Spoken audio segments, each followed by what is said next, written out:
নির্বাচনী প্রতিশ্রুতি অনুযায়ী সারা দেশের বন্ধ জুট মিলগুলো চালু করতে সরকার কাজ করছে বলে জানিয়েছেন বস্ত্র ও পাট প্রতিমন্ত্রী শরীফুল আলম। দুপুরে নরসিংদীর পলাশে কোঅপারেটিভ জুট মিল পরিদর্শন করেন প্রতিমন্ত্রী। এ সময় তিনি বলেন, বন্ধ কলকারখানাগুলো চালু করতে দেশি বিদেশি উদ্যোক্তাদের আকৃষ্ট করা হচ্ছে। এর মাধ্যমে সরকার নতুন কর্মসংস্থান তৈরিরও চেষ্টা করছে বলে জানিয়েছেন বস্ত্র ও পাট প্রতিমন্ত্রী। তিনি আরও বলেন, বিগত সরকারের সময়ে এই খাতের দুর্নীতি এবং লুটপাট খতিয়ে দেখা হচ্ছে।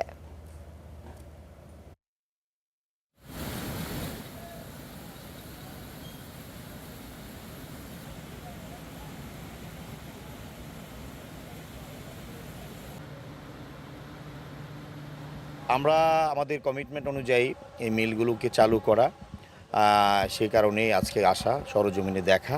এটার টেন্ডার প্রক্রিয়া চলমান আছে, ইউআই হয়ে গেছে প্রাথমিকভাবে। এটা মন্ত্রণালয়ে চূড়ান্ত প্রস্তাবনা যাবে, তারপরে আমরা এটা প্রাইভেট সেক্টরে এই মিলটাকে চালু করার জন্য আমরা প্রক্রিয়া শুরু করেছি এবং সেটা আমরা দ্রুত সময়ে কীভাবে বাস্তবায়ন করা যায় এবং বিশেষ করে ফিজিক্যালি এটার অবস্থানটা দেখার জন্যই আজকে আসা।